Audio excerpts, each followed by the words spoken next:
တခါမှမမြင်ဘူးတဲ့မျက်နှာကိုအိမ်မက်ထဲမှာဘာလို့မြင်တွေ့ရတာလဲအိမ်မက်ထဲမှာဒဇင်းတယောက်ကိုထင်းထင်းရှားရှားနဲ့မြင်တွေ့ရတာမျိုးခင်ဗျကြုံဘူးတယ်မလားတကယ်တော့ခင်ဗျအောင်နောက်ကပုံစံအသစ်တွေကိုဖန်တီးနိုင်စွမ်းမရှိပါဘူးခင်ဗျမြင်ခဲ့ရဘူးတဲ့သူတွေတိုင်းကတချင်ချင်းတနေရာမှာတွေ့ကြုံခဲ့ရဘူးတဲ့လူတွေကြီးပါပဲလမ်းလျှောက်နေရင်လည်းမျက်လုံးတစ်ချက်ဆုံမိတာတွေကာမတ်တိုင်မှာဘေးကျစ်ကဲအတူတူရက်ဆောက်နေရမျိုးလောင်းနေတဲ့ခင်ဗျရဲ့အုံနောက်ကအဲ့ဒီမှတ်ညက်တွေကိုတင်စီထားပြီးတော့အိတ်ဆက်ချိန်မှာပြန်လဲထုတ်ပြနေတာပါလူအုံနောက်ကမျက်နှာသွေးမြင်တွေကိုမှတ်သားတဲ့နေရာမှာအံ့ဩစရာကောင်းလောင်တီးကြပါတယ်ခင်ဗျလမ်းသွားရင်းနဲ့လူပေါင်းထောင်ချီကိုတွေ့နေပေမဲ့သူတို့ကိုမှတ်မိဖို့မလိုဘူးလို့ပဲထင်နေတတ်ပါတယ်ဒါပေမဲ့အိမ်မက်ထဲမှာတစုံတစ်ယောက်ရဲ့ပုံစံကိုလိုအပ်လာတဲ့အခါခင်ဗျရဲ့အသိစိတ်ကမှတ်ညက်တိုက်ခန်းထဲမှာအမိုက်လိုပုံထားတဲ့အဲ့ဒီမျက်နှာတွေကိုကောက်ယူပြီးတော့ပြန်သုံးလိုက်တာပါအိမ်မက်ထဲမှာနှလုံးကနန်းတွေဒါမှမဟုတ်အနာဂတ်မှာဖြစ်လာမယ့်အရာတွေကိုကြုံမြင်နေရတယ်ဆိုတာကလည်းအလားတူပါပဲလူတော်တော်များများကအိမ်ရနိုးလာတဲ့အချိန်မှာကနန်းတွေကိုချက်ချင်းမှတ်မိနေတာဖြစ်ရတစ်ခုခုကိုအရင်ကအိမ်မက်ထဲမှာမြင်ခဲ့ရဘူးသူတို့ခံစားရတာမျိုးတွေကြုံမှုကြပါတယ်ဒါဟုတ်တချို့ကအနာဂတ်ကိုကြိုပြောပြရလို့ထင်ကြပေမဲ့တကယ်တော့အုံနောက်က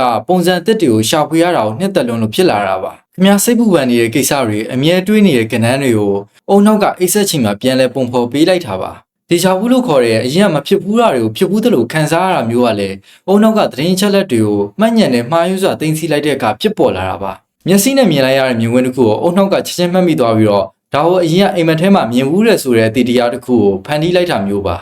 ဒီအချက်တွေကိုနားလည်လာတဲ့အခါအိမ်မက်ထဲကခဏန်းတွေအနာဂတ်ဟောကိန်းတွေနောက်ကိုလိုက်နေမဲ့စာခင်ဗျားရဲ့စွမ်းရည်တွေကိုဘယ်နေရာမှာအသုံးချသင့်လဲဆိုတာပို့ပြီးတော့ရှင်းလင်းလာပါလိမ့်မယ်အနာဂတ်ဆိုတာအိမ်မက်ထဲမှာပေါ်လာတဲ့ခဏန်းတွေပေါ်မှာမူတည်နေတာမဟုတ်ဘဲနဲ့ဒီနေ့ခင်ဗျားလှုပ်ဆောင်လိုက်တဲ့အလုပ်တွေရွေးချယ်လိုက်တဲ့ဆုံးဖြတ်ချက်တွေပေါ်မှာသာမူတည်နေတာပါအဆုံးထိကြည့်ပြီးတော့အတွက်အားလုံးကျေးဇူးတင်ပါတယ်